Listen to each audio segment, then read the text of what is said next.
On October 3, 2025, former U.S. President Donald Trump made a shocking public call.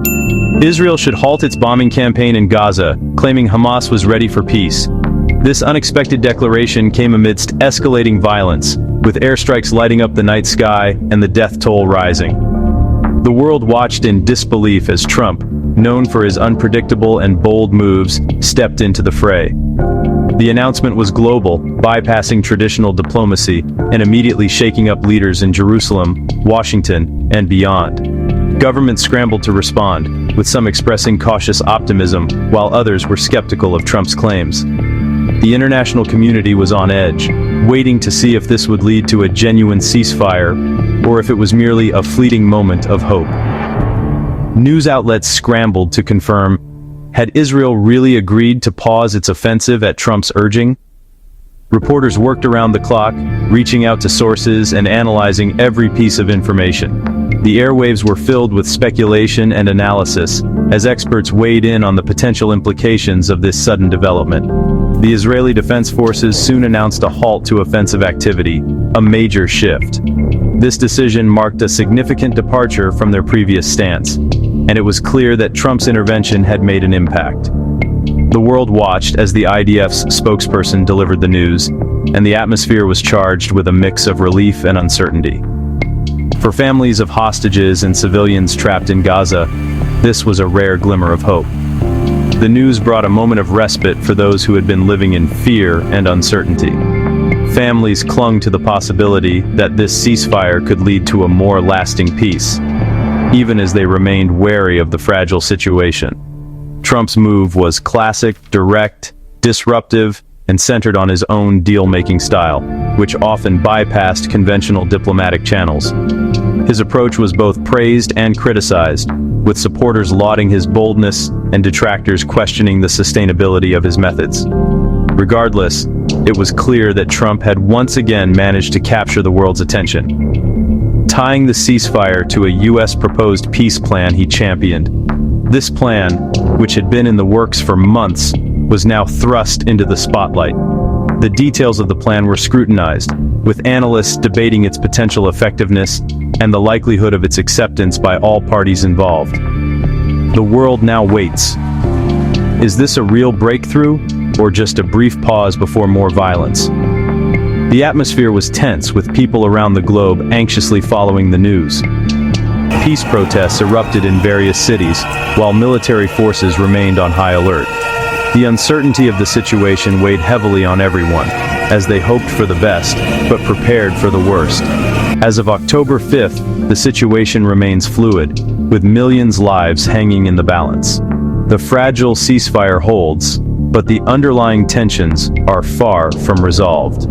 The world watches with bated breath, knowing that the next few days could determine the course of the conflict and the future of countless lives.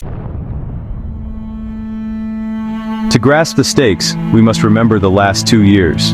The war began on October 7, 2023, when Hamas militants stormed Israeli communities, killing 1,200 and taking 251 hostages. Israel responded with overwhelming force, airstrikes, invasion, and a vow to destroy Hamas. The toll has been catastrophic.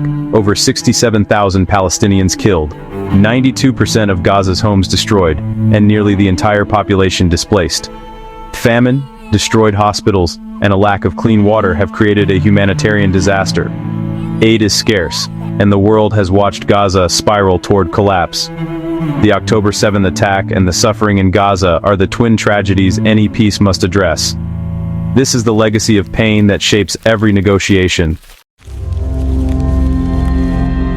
At the center of this historic moment stands a bold and controversial proposal, a 20-point peace plan, unveiled to the world with much anticipation and debate. The plan, which has quickly become the focal point of international headlines, is being scrutinized by leaders, analysts, and citizens alike, all searching for hope in a region long plagued by conflict. This ambitious blueprint is reportedly the brainchild of Donald Trump and his close team of advisors, crafted behind closed doors in a series of high-stakes meetings. Trump, never one to shy away from the spotlight, has positioned himself at the very heart of the negotiations, promising a new path forward where others have failed. Central to the plan is a dramatic hostage-prisoner exchange. All 48 remaining Israeli hostages would be released in return for 250 Palestinian prisoners, as well as 1,700 Gazans who have been detained since the outbreak of the war. This exchange, if realized, would mark one of the largest and most complex swaps in the region's recent history, and is seen by many as a crucial first step toward building trust between the two sides. The plan also outlines a phased withdrawal of Israeli forces from Gaza. Initially, 55% of the territory would remain under Israeli occupation, but with a clear commitment, there would be no annexation of land. This gradual approach is designed to ease tensions and provide security guarantees while opening the door for further negotiations on Gaza's future. In a significant shift, governance of Gaza would transition to an interim international body. This body, chaired by Trump himself, would work alongside a Palestinian technocratic committee aiming to ensure fair representation and stability. On the ground, a multinational stabilization force would be deployed, tasked with maintaining order and supporting the rebuilding of civil society. The plan offers a controversial but pragmatic deal to Hamas members. Those who agree to disarm and renounce violence would be granted amnesty and safe passage out of Gaza. This measure, while contentious, is intended to break the cycle of violence and allow for a fresh start for the territory's future. Under these terms, Hamas would be excluded from any future role in governing Gaza, effectively ending its political and military influence in the region. The sweeping ambition of the 20-point plan has sparked both cautious praise and deep skepticism. Supporters argue that it represents a rare opportunity for a comprehensive settlement, while critics question the feasibility of its provisions and the wisdom of placing so much authority in the hands of a single figure, Donald Trump. As the world watches and debates, one question looms large. Can such a plan, so reliant on the vision and leadership of one man, truly bring an end to decades of bloodshed and mistrust?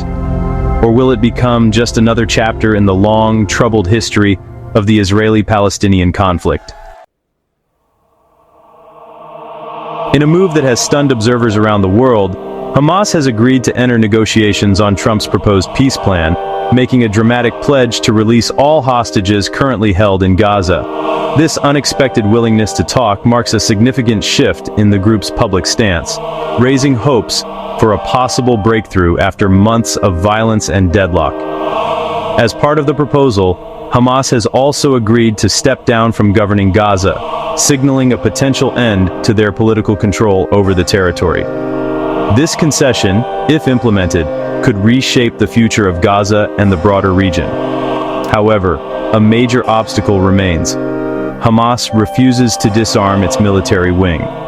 This is a core demand from Israel, and the refusal leaves a dangerous ambiguity at the heart of the agreement. The presence of an armed faction raises fears of renewed violence and undermines trust on both sides. Meanwhile, Israel's Prime Minister Benjamin Netanyahu faces mounting pressure from all directions. His leadership is being tested as never before. Netanyahu's fragile coalition government is threatening to collapse if Hamas is allowed to keep its weapons. Hardliners within his own party and allied factions insist that any deal must include the complete disarmament of Hamas. At the same time, the Israeli public and opposition parties are demanding that the government accept the deal to bring the hostages home, regardless of the risks.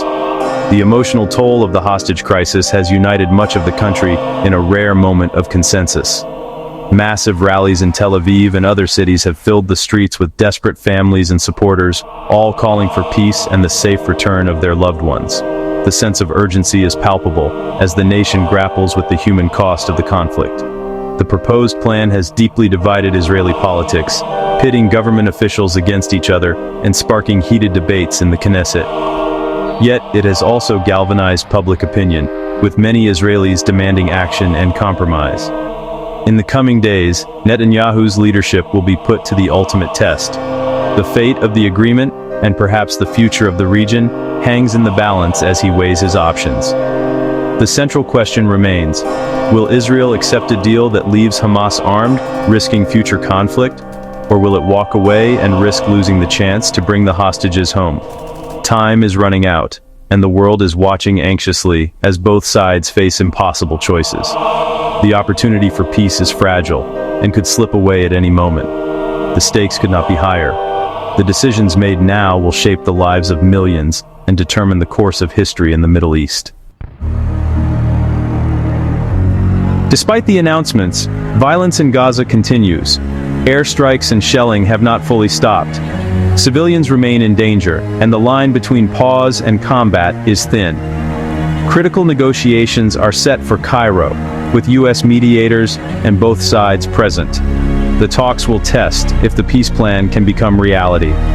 Will Hamas disarm? Can Netanyahu hold his government together? Will hostages be freed and aid delivered? These are urgent life and death questions. The world watches, hoping this is the start of real peace, not another false dawn. For the people of Israel and Gaza, the quest for peace must not be abandoned.